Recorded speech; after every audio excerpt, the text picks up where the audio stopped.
નમસ્કાર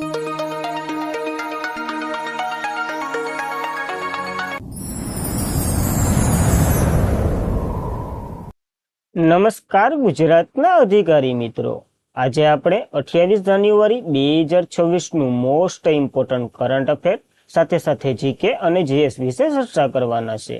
તો ખાસ કરીને ચેનલ ઉપર નવા હોય તો ચેનલને સબસ્ક્રાઇબ કરી લેવી, વિડીયો પસંદ આવે લાઇક કરવો અને તમારા મિત્રો સુધી અવશ્યથી શેર કરી દેવો. તો ચલીએ આજના ઇમ્પોર્ટન્ટ ક્લાસની આપણે શુભ શરૂઆત કરી દઈએ. તો આંતરરાષ્ટ્રીય કસ્ટમ દિવસ 2026 ક્યારે મનાવ્યો? તો 26 જાન્યુઆરીના રોજ આ એક દિવસ મનાવવામાં આવે છે અને ભારતના બંધારણને સમર્પિત એક દિવસ તો છે જ. પ્રજાસત્તાક દિવસ, તો ખાસ આ બંને દિવસો યાદ રાખવા. આંતરરાષ્ટ્રીય વેપારને સરળ બનાવવા, રાષ્ટ્રીય સરહદોને સુરક્ષિત કરવાના મામલે ગેરકાયદેસર હિમાચલને રોકવા અને કસ્ટમના વહીવટી તંત્ર દ્વારા ભજવવામાં આવતી મહત્વપૂર્ણ ભૂમિકાના સ્વીકાર માટે દર વર્ષે 26 જાન્યુઆરીએ આંતરરાષ્ટ્રીય કસ્ટમ દિવસ તરીકે આપણે ઉજવીએ છીએ. આંતરરાષ્ટ્રીય કસ્ટમ દિવસની શરૂઆત 1953માં થઈ હતી, કારણ કે કસ્ટમ કોઓપરેશન કાઉન્સિલનું પ્રથમ સત્ર બેલ્જિયમ, જે બેલ્જિયમ બેલ્સલ છે ને, ત્યાં ભરાયું હતું અને ત્યાંથી જ આ દિવસની જાહેરાત કરી હતી. એટલે આપણે દર વર્ષે ઉજવીએ છીએ. આની થીમ પછી આ વખતની સતર્કતા પ્રતિબદ્ધતા દ્વારા સમાજનું રક્ષણ કરવાનો રિવાજ છે આપણો. તો ખાસ આપ યાદ રાખવું. અને વિશ્વ કસ્ટમ ઓર્ગેનાઇઝેશનની વાત કરી લઈએ. 1953માં આની રચના થઈ હતી. મુખ્ય મથક બેલ્સલ બેલ્જિયમમાં છે. તો ખાસ આ મહત્વની માહિતી યાદ રાખવી. પ્રજાસત્તાક દિવસ વિશે આગળ જોવાના જ છે, તો એ પણ ધ્યાન રાખવું. ત્યારબાદ વર્લ્ડ ઇકોનોમી ફોરમે ભારતના કયા રાજ્યોમાં ચોથી ઔદ્યોગિક ક્રાંતિ અને ત્રીજા કેન્દ્રની સ્થાપના કરવાનું છે? એટલે ચોથી ઔદ્યોગિક ક્રાંતિ અંતર્ગત ત્રીજું કેન્દ્ર સ્થાપવાનું છે. તો આંધ્રપ્રદેશનું નામ આપ્યું છે. પેલું મહારાષ્ટ્રના મુંબઈ ખાતે શરૂ છે, બીજું તો તેલંગાણામાં શરૂ કર્યું હતું અને ત્રીજું આપણે આંધ્રપ્રદેશમાં સ્થાપવાના છે વર્લ્ડ ઇકોનોમિક ફોરમના અંતર્ગત. તો ખાસ ઇમ્પોર્ટન્ટ બનશે. વર્લ્ડ ઇકોનોમી ફોરમે ચોથી ઔદ્યોગિક ક્રાંતિમાં 5 નવા કેન્દ્ર સ્થાપિત કરવાની જાહેરાત કરી છે. એમાં એક આંધ્રપ્રદેશ ભારતમાં હશે. ભારત પહેલેથી જ આવા 2 કેન્દ્ર ચલાવી રહ્યું છે, એક મુંબઈ ખાતે અને એક તેલંગાણામાં. 2017માં શરૂ થયેલ આ ઔદ્યોગિક ક્રાંતિનું નેટવર્ક ઉભરતી તકનીકને જવાબદારી, વિકાસને આગળ વધારવું અને વિશ્વભરમાં જે રાષ્ટ્રીય વિષયોના કેન્દ્રને જોડવું અને અન્ય નવા કાર્ય, એટલે કે અન્ય નવા કેન્દ્ર તરીકે તો એક ફ્રાન્સમાં હશે, યુકેમાં હશે અને યુએઈમાં. તો આ બીજા 4 કેન્દ્ર છે ને, આ 3 દેશોમાં સ્થાપિત કરવાના છે, એક દેશમાં 2 હશે. તો ખાસ એ આપણે ઇમ્પોર્ટન્ટ નથી, પણ આંધ્રપ્રદેશમાં સ્થાપિત કરી રહ્યા ને, એ ખાસ ઇમ્પોર્ટન્ટ ધરાવે છે, તો એ યાદ રાખવું. ઔદ્યોગિક ક્રાંતિની વાત કરી લઈએ. આ શબ્દ 2016માં વર્લ્ડ ઇકોનોમી ફોરમના જે સ્થાપક છે ને, ક્લાઉડ સ્ટાબ, એના દ્વારા આપવામાં આવ્યો હતો. એની વ્યાખ્યા પણ ત્યારે નિર્ધારિત કરી હતી. ઔદ્યોગિક ક્રાંતિનો અર્થ મેન્યુઅલ કામને જે મશીનોને બદલાવવાનો હતો, જેમાં ઉત્પાદન ગતિ અને ટેકનોલોજીને 4 વખત સંપૂર્ણ બદલી નાખ્યા છે. તો ખાસ આ ચોથી ઔદ્યોગિક ક્રાંતિ આલે છે. તો થોડીક આ માહિતી પણ લઈ લઈએ. પહેલી ઔદ્યોગિક ક્રાંતિની વાત કરીએ તો 18 થી 19મી સદી વરાળ અને કોલસા આધારિત જે યંત્ર હાલતા હતા ને, એના ઉપર હતી આખી. બીજી ઔદ્યોગિક ક્રાંતિ 1870 થી લઈ અને 1914 વીજળી અને સ્ટીલ યુગ શરૂ, એટલે કે સ્ટીલ અને વીજળીનો વધારે પડતો ઉપયોગ કર્યો હતો. ત્રીજી ઔદ્યોગિક ક્રાંતિ 1960 થી 90 સુધી કમ્પ્યુટર અને ઓટોમેટિક યુગ શરૂ થઈ ગયો હતો. અને સૌથી હાલ જ છે સ્માર્ટ ટેકનોલોજી અને એઆઈ. તો મોસ્ટ ઇમ્પોર્ટન્ટ છે, કારણ કે એઆઈનો યુગ રહી રહ્યો છે આ. જ્યારે વર્લ્ડ ઇકોનોમિક ફોરમે આને બેસ્યું છે 1971માં ક્લાઉડ સ્વાબ દ્વારા આની રચના થઈ હતી. આનું હેડક્વાર્ટર પોલોની સ્વિટ્ઝરલેન્ડમાં છે અને પ્રમુખ બોર્જ બ્રેન્ડ છે. તો ખાસ એ પણ યાદ રાખવું. ઘણા એવા રિપોર્ટો બહાર પાડે છે, જેમ કે વૈશ્વિક જોખમ ઇન્ડેક્સ, એનર્જી ટ્રાન્ઝિશન ઇન્ડેક્સ, વૈશ્વિક સ્પર્ધાત્મકતા index, global gender gap index important છે, global travel and tourist index. તો ખાસ મહત્વના ઇન્ડેક્સ હોય છે. ઘણીવાર પરીક્ષામાં પૂછાઈ ગયા, નીચેનો ઇન્ડેક્સ કોના દ્વારા બહાર પાડવામાં આવે છે? તો વર્લ્ડ ઇકોનોમી ફોરમ જવાબ કરીને આવતું રહેવું આપણને. ત્યારબાદ તાજેતરમાં જ કેટલામો પ્રજાસત્તાક દિવસ આપણે ઉજવ્યો છે? તો 77મો પ્રજાસત્તાક દિવસ છે. ખાસ ઇમ્પોર્ટન્ટ બની રહ્યો છે આ પ્રજાસત્તાક દિવસ. તો જોઈ લઈએ. તો 77મો પ્રજાસત્તાક દિવસ 2026ની વાત કરી લઈએ. ભારતે સોમવારે 26 જાન્યુઆરી 2026ના રોજ ઉજવ્યો છે. ક્યાં? કર્તવ્ય પથ, નવી દિલ્હી ખાતે. 77મો પ્રજાસત્તાક દિવસની શરૂઆત લશ્કરી કૌશલ્યનું ભય પ્રદર્શન સાથે શરૂ થયો હતો. યુરોપિયન કાઉન્સિલના પ્રમુખ એન્ટોનિયો કોસ્ટા અને યુરોપિયન કમિશનરના પ્રમુખ ઉર્સુલા વોન ડેર લેયન મુખ્ય અતિથિ તરીકે હતા. તો બંનેના નામો ખૂબ ઇમ્પોર્ટન્ટ બની રહ્યા છે. રાષ્ટ્રીય રાજધાની કેન્દ્ર સ્થાને આવેલા બુલોટ કર્તવ્ય પંથ છે ને ત્યાં કાર્યક્રમનું આયોજન થયું હતું. થીમ પર ખાસ ઇમ્પોર્ટન્ટ છે. વંદે માતરમને 150 વર્ષ પૂર્ણ થયા એના ઉપર હતી. અને પ્રજાસત્તાક દિવસની પરેડમાં મહિલા અધિકારીઓએ સંપૂર્ણ પુરુષની જે CRPFની ટુકડી હતી ને એનું નેતૃત્વ કર્યું છે. તો એ મહિલાનું નામ પણ ખાસ યાદ રાખવાનું છે, સિમરન બાલા, કારણ કે ફેક્ટ નીકળી શકે છે, ખૂબ ઇમ્પોર્ટન્ટ બનશે. ત્યારબાદ પેલો પ્રજાસત્તાક દિવસ પર જોઈ લઈએ, જે 1950માં, જેમાં ચીફ ગેસ્ટ સુકે સુકર્ણી હતા, ઇન્ડોનેશિયાના રાષ્ટ્રપતિ. અને 2025માં જે 76મો પ્રજાસત્તાક દિવસ આપણે ઉજવ્યો હતો ને, એમાં પ્રબોધ સુબિયાન્તો એ પણ ઇન્ડોનેશિયાના પ્રેસિડેન્ટ જ હતા. અને ગુજરાતે આ વખતની ઉજવણી વાવ થરાદ ખાતે કરી છે.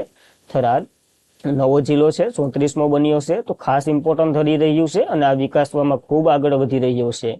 તો આ મહત્વના ફેક્ટો યાદ રાખવા. ત્યારબાદ T20 વર્લ્ડ કપ 2026 આઈસીસીએ બાંગ્લાદેશને જગ્યાએ કયા દેશને સામેલ કર્યું છે?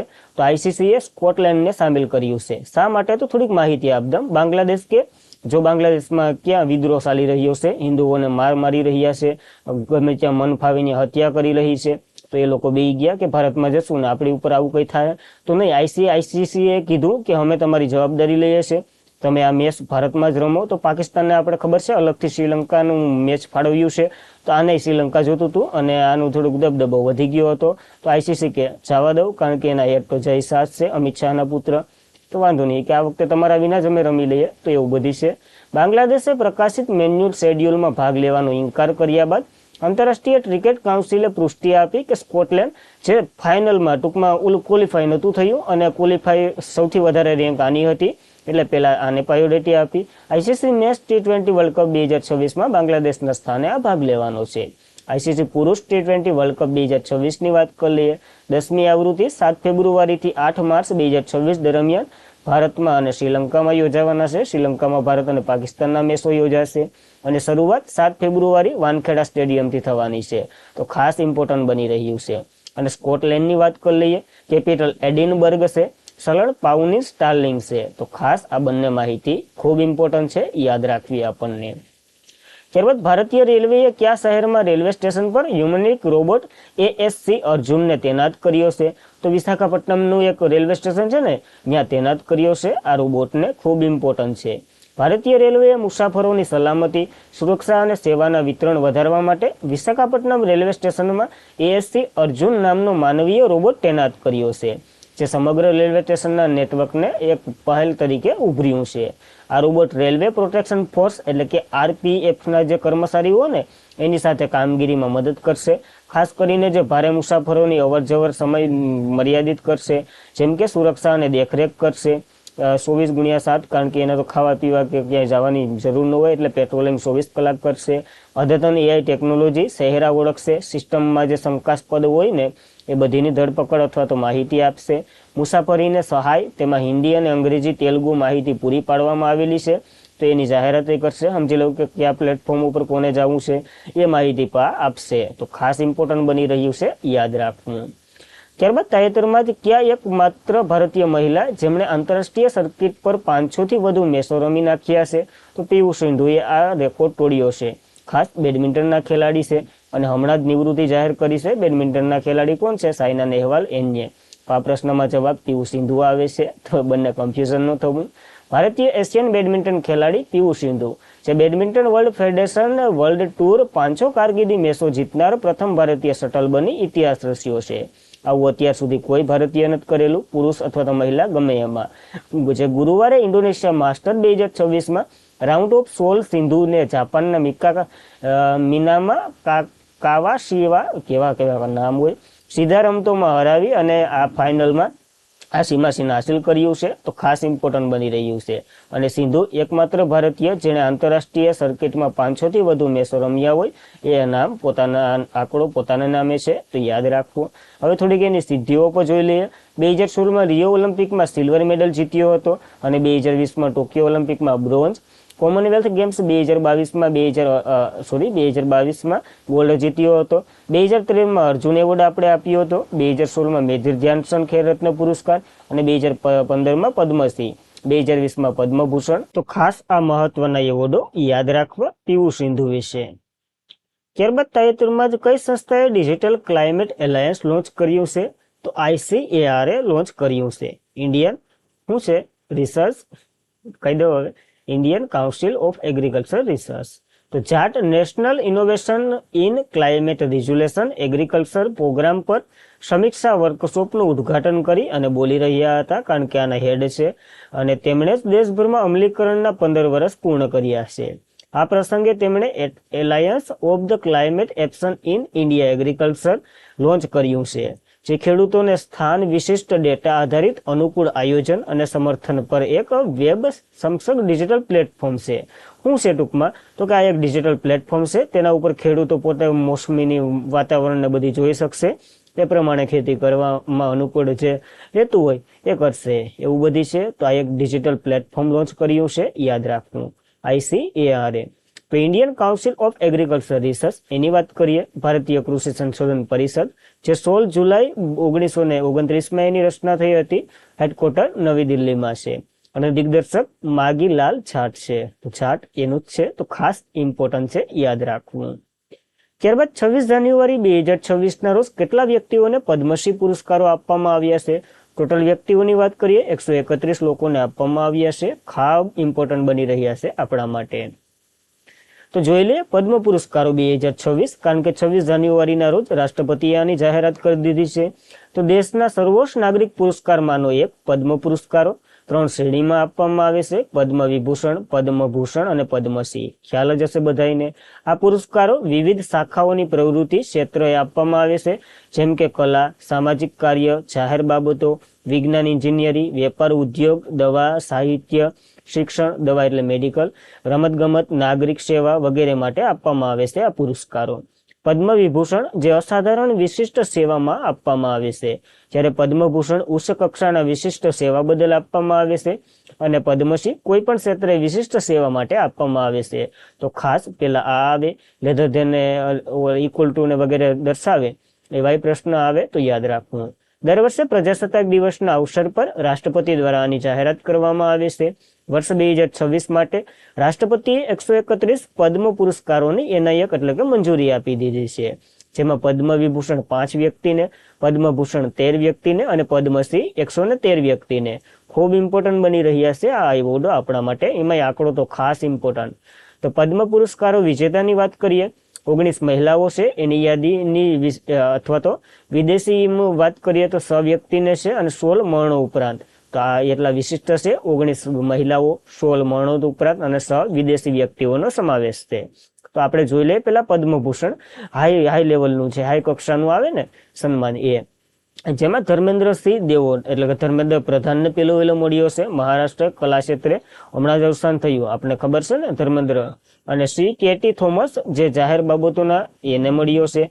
શ્રીમતી રાજમ એને કલા ક્ષેત્રે મળ્યો છે. P નારાયણ જેને સાહિત્ય અને શિક્ષણ ક્ષેત્રે મળ્યો છે, કેરળના છે. VS અમરદ્યુત મરણો ઉપરાંત મળ્યો છે કેરળનો. તો આ 2 વ્યક્તિઓ મરણો ઉપરાંત છે ને, એ તો ખાસ ઇમ્પોર્ટન્ટ બની રહ્યા છે આપણા માટે. ત્યારબાદ બીજા 2-3 નામો યાદ રાખી લેવા. જો આ 5 ઇમ્પોર્ટન્ટ બની રહ્યા છે, તો આ 5 બહુ ઇમ્પોર્ટન્ટ છે, યાદ રાખવા આપણને. જ્યારે પદ્મભૂષણ તો કે 13 વ્યક્તિને મળ્યા છે. જો આમાં કોઈ ગુજરાતી નથી એટલે રિવિઝન જ કરાવતો, પણ તમારી નજરે એકવાર જોઈ લેવું, કારણ કે એકવાર વાંચી લેવું, પછી આવે પ્રશ્નનું આવે એ આપણા ભાગ છે. આ 13 આપણે રિવિઝન આઈ નથી કરતા. ત્યારબાદ તો કે પદ્મશ્રી જોઈ લઈએ. પદ્મશ્રીની વાત કરીએ તો 113 વ્યક્તિને મળ્યા છે, જેમાં ગુજરાતના 5 છે એનું લીધું છે. બીજા તમારે એક હોમવર્કમાં પ્રશ્ન કરી લેવાના, કયા કયા? તો કલા ક્ષેત્રે કેને મળ્યા, એટલે કે લેખકો હોય, ખેલાડીઓ હોય, એમ ત્યાંથી પ્રશ્ન નીકળશે. નકર તો જો મોસ્ટ ઓફ તો આ પ્રાંસમાંથી જ નીકળી જાય. તો વધારે જો પેપર હાર્ડ કરવું હોય તો ત્યાંથી નીકળે. તો આપણે પ્રશ્ન ન જવા દેવો હોય તો એ પણ એકવાર જોઈ લેવું. જ્યારે અરવિંદ વેદની વાત કરીએ એને કલામાં મળ્યો છે. ધાર્મિકલાલ ચુનીલાલ પંડ્યા જેને પણ કલામાં મળ્યો છે. મીર હાજીભાઈ કાસમભાઈ જેને પણ કલામાં મળ્યો છે. નિલેશ વિનોદ ચંદ્ર માંડવેલિયા જેને સામાજિક કાર્યક્રમમાં મળ્યો છે. અને રતિલાલ બોરીસાગર સાહિત્ય અને શિક્ષણમાં મળ્યો છે. સાહિત્યકાર છે, નામ તો સાંભળેલું જ હશે. તો આ 5 મહત્વના છે, ઓલા 5 પહેલા મહત્વના છે અને વૈશ્વમાં 13 છે એ જોઈ લેવાય એકવાર, કારણ કે પ્રશ્ન ગમે ત્યાંથી પૂછે. મોસ્ટ ઓફ તો આ 2ને જ પ્રાયોરિટી મળશે. ત્યારબાદ એ પૂછે પેપર હાર્ડ કરવું કેવું કરવું એ મુજબ. ત્યારબાદ આર્મી હેલિકોપ્ટરની તૈયારી વધારવા માટે હિન્દુસ્તાન એરોનોટિક્સ લિમિટેડે કયા રાજ્યમાં MRO હબ સ્થાપિત છે. એમ એટલે મેન્યુફેક્ચરિંગ, રિસર્ચિંગ અને અધર એટલે બધી કરવાનું છે હેલિકોપ્ટરનું. તો આસામમાં સ્થાપિત કરી રહ્યું છે. આનો શિલાન્યાસ કરવામાં આવ્યો છે. ખૂબ ઇમ્પોર્ટન્ટ છે. હિન્દુસ્તાન એરોનોટિક્સ લિમિટેડે આસામમાં મિસામારી ખાતે નવા જાળવણી, સમારકામ અને ઓવરહોલ્ડિંગ હબના શિલાન્યાસનું ઉદ્ઘાટન કર્યું છે.